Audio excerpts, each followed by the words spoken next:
Hi, what? Block party? No thanks, bye. Look, I'll be honest, there's a slim chance that somebody does slam the door in your face like this, but it never happened to me, and it's never happened to anybody that's been part of my neighborhood growing stuff. These are the 5 types of people you're gonna meet when you invite your neighbors to your first block party. Hello? Uh-huh. Oh, okay. Uh-huh.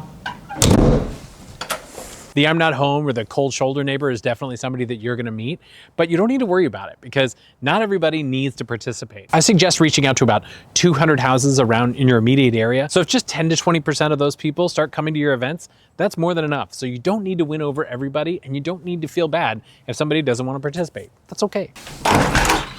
Hello? Oh, hi. Oh, a neighborhood block party. That sounds great. Thanks for inviting us.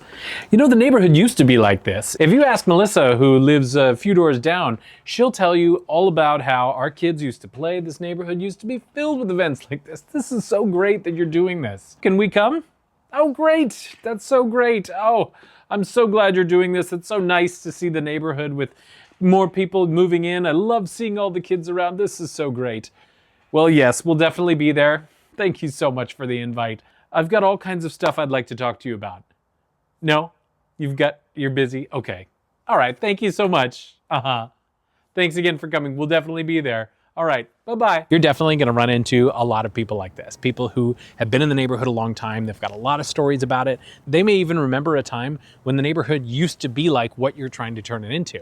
And that's awesome. It's important to connect with these people because they're gonna have a lot of insight about who lives in the neighborhood, who you could and should connect to. It's important to remember that you're building this neighborhood for everybody, even the people that may not participate in all the sorts of events. If someone's keeping you at their door for a really long time, just remember that they want someone to talk to, and eventually you're gonna want someone to talk to as well. So just make sure to give them that respect and give them that time, and they're gonna appreciate that you're doing this, and you're gonna appreciate having them in the neighborhood, I guarantee it. Hello? Oh, hey, how's it going? A block party? Are you serious?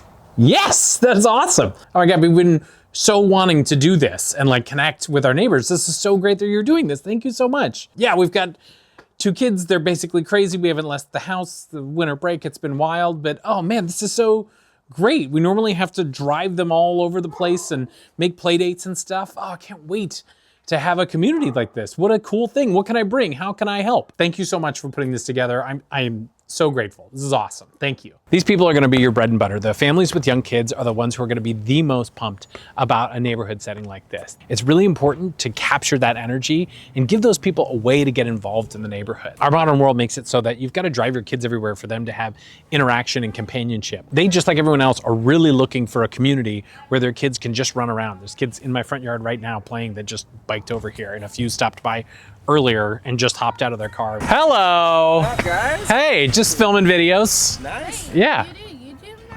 It's really important to connect with these people, capture that energy, and connect with them one-on-one so that you can continue to grow that relationship. Hello?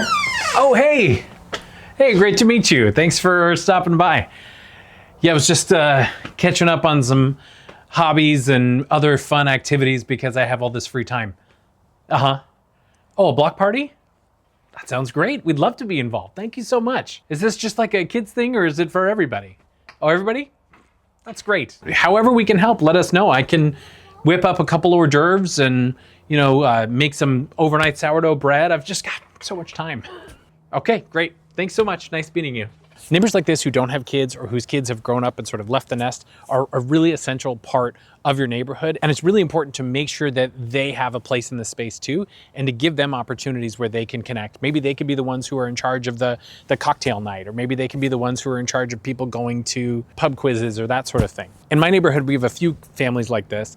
One of them hosts a roving cocktail night. So there's 4 different houses that are all doing different appetizers and cocktails, and we're all gonna walk between those houses. There's another family that plans all kinds of events where you sort of go out to different places together. And it's just important that you remember that everybody who you're inviting should be welcome, and everybody who you're inviting has their own interests that they want to see out of this neighborhood and this community, and just make sure to keep them in mind. Hello. Block party? Okay. Yeah, sure. Yeah, we'll think about it. Okay. All right, thanks.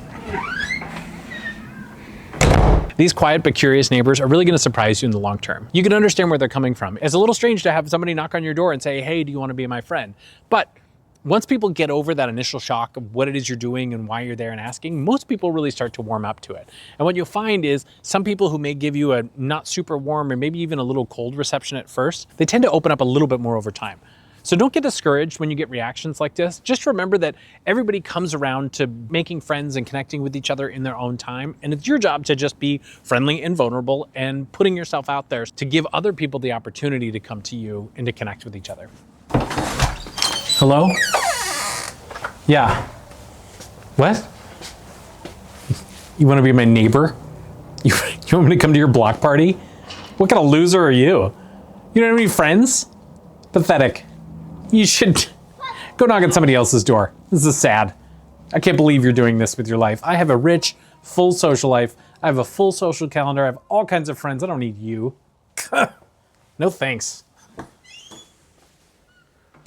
This is one of the biggest fears of people that try to turn their neighborhoods into communities, that they're going to reach out to people and people are going to be like, ew, you don't have any friends? I have a rich, full social life. Why are you even here? Why don't you blah, blah, blah, blah, blah. It's never going to happen. Nobody is going to act like that. Even if people do have a rich, full social life and they don't want to be part of this community that you're building, they're not going to make fun of you for it. They're not going to be mean to you about it. They're just going to say, oh, great, but no thanks. And that's fine. What you have to remember is that the majority of people that you're going to reach out to are desperate for this. We are all so desperate for connection. And when you create a space for people to come together and connect with each other, especially in a casual fashion where it's really close by, you're gonna change their lives and they all recognize that and they're gonna be super grateful.